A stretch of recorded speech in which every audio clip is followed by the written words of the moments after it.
Welcome to this explainer. Okay, today we are diving into something absolutely universal, and let's be honest, sometimes completely agonizing. We're talking about overthinking your everyday interactions. We're going to jump straight into this fascinating concept from our source text called the echo chamber of the social mind. We'll figure out exactly why your brain does this, and more importantly, how understanding it can actually give you a little peace of mind. So, picture this. You're just going about your evening, right? You're totally relaxed, maybe reading a book, making dinner, whatever. When out of nowhere, a memory from earlier in the day just hits you like a ton of bricks. You literally freeze in your tracks and think, oh my gosh, why did I say that?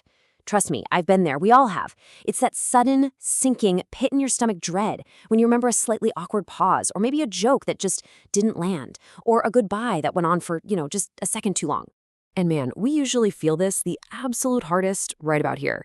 It's 2 a.m., you're staring blankly at the ceiling, you really should be in deep REM sleep by now, but nope, the replay begins. Your brain just starts running this frantic, high-definition highlight reel of the absolute most painfully mundane things, like, remember when the waiter dropped off your food, smiled and said, enjoy your meal, and you confidently loudly yelled back, you too? Yeah, and now you're agonizing over it hours later while the rest of the world is peacefully sleeping.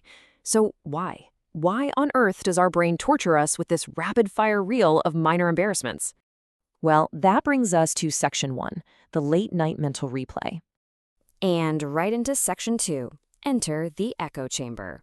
So let's step into that specific mental room for a second. According to our text, the echo chamber is essentially a mental loop where your past conversational interactions bounce back, amplify, and repeat. Think about it like the physical acoustics of an actual real-life cave.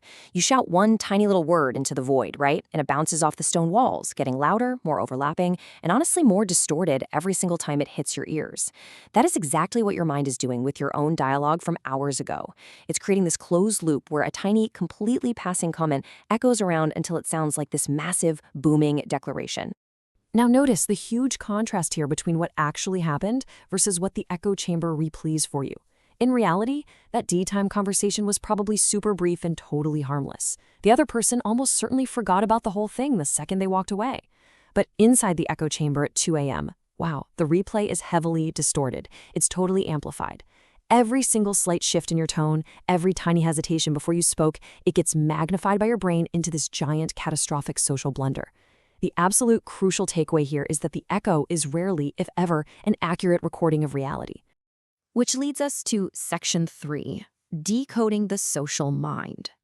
Okay, so if the echo chamber is the physical space where this replay is happening, the social mind is basically the director running the entire show. Here's the definition. The social mind is the part of our cognition dedicated specifically to analyzing, processing, and evaluating our social interactions. So, that obsessive late-night processing? It's actually not just random anxiety. It's literally your social mind doing its job. Humans are deeply, deeply social creatures, so your brain is just meticulously reviewing the data to ensure your social survival. It just happens to have really, really terrible timing. Let's break down exactly how this loop builds up and keeps us awake.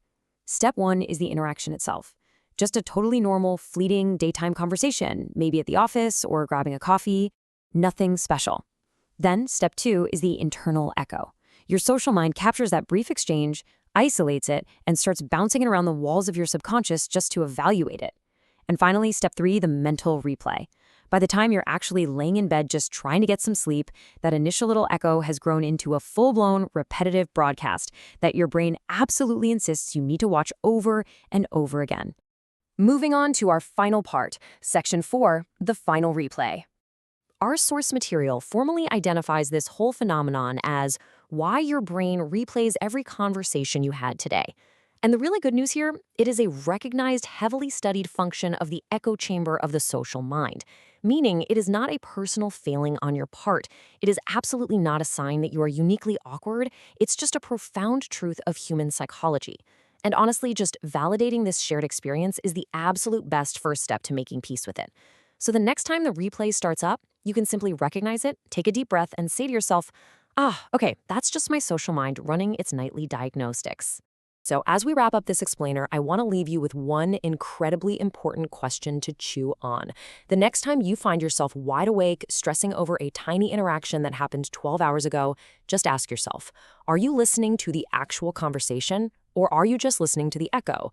Remember, the echo chamber inherently distorts and amplifies everything. So challenge that audio your brain is playing back to you, because chances are the reality was perfectly fine. Keep that in mind, and hopefully you'll be able to finally turn down the volume on the echo chamber for good.